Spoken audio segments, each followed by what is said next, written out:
تخيلوا يا صبايا معاكم ساعة لحتى تجهزوا الفطور. شو ممكن تجهزوا بهاي الساعة؟ لما تصحوا بعد الظهر في مجال انه تساووا اشياء بدكم اياها كتيرة، وفي مجال انكم تشتغلوا. يعني الواحد بيشتغل على مهله اقل من مهله، بيخلص شغله بس يجي الافطار بيكون مجهز كل شيء. بينما اذا كان باقي ساعة على الافطار وانتوا لسه مو مجهزين شيء، راح تكونوا ملهوجين وتشتغلوا بسرعة، ويمكن تزبط الطبخة معاكم ويمكن ما تزبط. غير انه بفوتنا وقت الصلاة وما بياخد الواحد اجر. المهم يا جماعة، في وحدة راحت فيها نومة من بعد صلاة الفجر، نامت وضلت نايمة لحد ما قرب يأذن المغرب، يعني بده شي ساعة بيأذن. فاقت وصارت تلطم على راسها، ولي على قامتي هلأ بيجي جوزي ما بيلاقي شي. وجوزها كان طالب منها تعمل له كبة مقلية وكبة لبنية. فكرت انه توصي جاهز بس ما بتلحق، كمان المطاعم قربت تسكر. بعدين خطر ببالها انها تساوي شوربة عدس. ايه شوربة عدس، لا تستغربوا.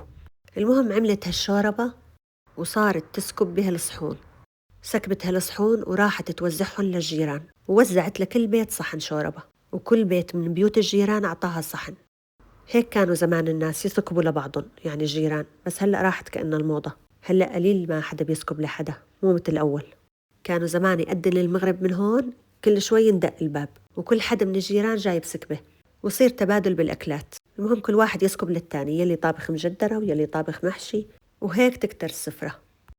المهم مالكن بطول السيرة، هاي المرة سكبت لكل بيت من بيوت الجيران سكبة، يعني صحن شوربة. قاموا هن أعطوها كل واحد أكله، كل واحد عامل أكل شكل. وقامت وحطت هالصحون على هالسفرة، وصارت هالسفرة أشكال وألوان. شي شيخ المحشي، وشي كبة مقلية، وشي كبة لبنية، وشي يالنجي، وشي فتوش، وشي تبولة. ومن كتر ما هو حظه حلو كانوا الجيران عاملين كبة مقلية وكبة لبنية، يعني على طلب جوزها. المهم صار وقت الأذان وإجا جوزها وشاف هالسفرة، طار عقله. قالها إمتى لحقتي تساوي كل هالشي؟ مبين كتير مغلبة حالك. قالت له له يا ابن عمي، غلبتك راحة. قالت له من لما طلعت على دوامك وأنا بلشانة ما نمت كرمالك ابن عمي، جهزت لك كل شي بتحبه وتتمناه. المهم قعد على هالسفرة وأكل أكل لحتى انتفخ، وقالها يعطيك العافية، أول مرة بتساوي شي طيب بحياتي، عن جد ما دقت مثل هالأكل، عن جد كتير طيب. قالت له ايه صحة وهنا على قلبك. وقالت بقلبها لو ما كذبت عليك كنت ورجيتك، بس يلا مو مشكلة، المهم مرت على خير. المهم تاني يوم راح جاب لها هدية، خاتم ذهب. قالت له شو هذا ابن عمي، شو المناسبة جايب لي خاتم ذهب؟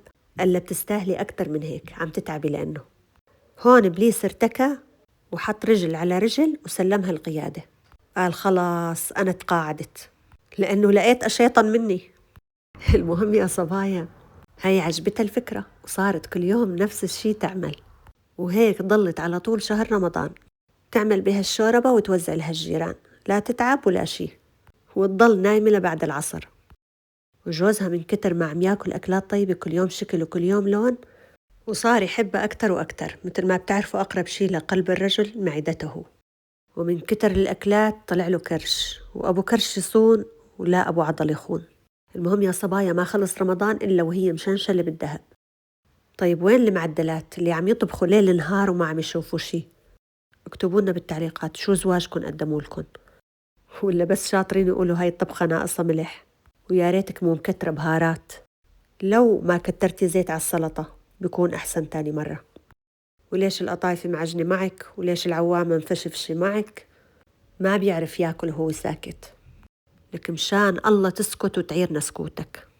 لك لا بدنا خاتم ذهب ولا بدنا أسوارة، بس بدنا تعيرنا سكوتك وتمك يتقفل شوي، وتقدر تعب مرتك أو أمك أو أختك. يعني نحن ما عم نمننكن إنه عم نساوي أكل، بالعكس نحن بكل محبة عم نساوي وعم ناخد أجر عليه إن شاء الله. بس يا ريت بلاها للانتقادات، كلوا وانتو ساكتين.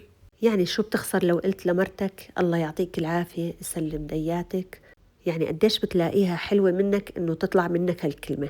على القليل بتشجع إنه تطبخ لكم، ما تحسس مرتك أو أمك أو أختك إنها خدامة وعم تخدم فيكم. يا أخي فيها شرك، يا أخي نام، نوم الظالم عبادة. رايح جاي على المطبخ سري مري، يعني أنت صحيح عم تتعب برات البيت، والله يعطيك العافية، يعني مو قايلين إنك ما بتتعب، بس تعبك بالنسبة لإلها ولا شيء، لأنه هي المسؤولية عليها أكبر. في ولاد وفي تدريس وفي شغل بيت وفي طبخ وفي نفخ وفي جلي وفي غسيل. وهذا كمان إذا كانت موظفة، الله يكون بعونها، عم تيجي هلكانة من الدوام، من شغل لشغل.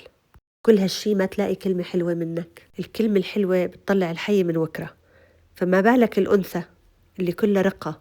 يعني مثلا أنا قلت لجوزي من كم يوم بدي خدامة تخدمني، أنا تعبت كتير يعني وكبرت بالعمر ما عاد فيني. قال لي والله ما بتدخل بيتي مرة غيرك وما باكل من إيد حدا غيرك. بصراحة خجلني، بصراحة ما عاد إلي حكي من بعد هالحكي، يعني ضحك علي بكلمتين. يعني نحن ما قليلات عقل مثل ما بيقولوا، بس بنحب الكلام الحلو، فحلوا لسانكم شوي مشان تحلى أيامكم. المهم يا صبايا، مثل ما شفتوا عملت فتوش وعملت مندي وعملت كنافة وعملت سمبوسك باللحمة سمبوسك بالجبنة.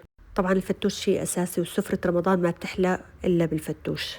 كل واحد له طريقته فيه، أنا هاي طريقتي بالفتوش وطريقتي بالمندي. والكنافة أول مرة بصراحة بساويها على صفحتي، كان لازم قلبتها بعدين قطعتها، بس يلا نفس الشيء، بس طلعت كتير طيبة وبتشهي. والحمد لله هيك كان فطورنا، الله يديمها النعمة علينا وعليكم. جوزي مدمن على المسلسلات المصرية وأنا مدمنة على المسلسلات الخليجية، أنا مضطرة أحضر معه لحتى يخلص، بعدين أنا بيجي دوري. ضيعت نفسك وضيعتنا ووديتنا في 60 داهية. ضيعتك عشان جبت لك حقك واتقبض عليك. بعدين كملنا سهرتنا عند جارتنا. إن شاء الله يكون الفيديو عجبكم، لا تبخلوا علينا باللايك والشير. تضلوا بخير يا غوالي.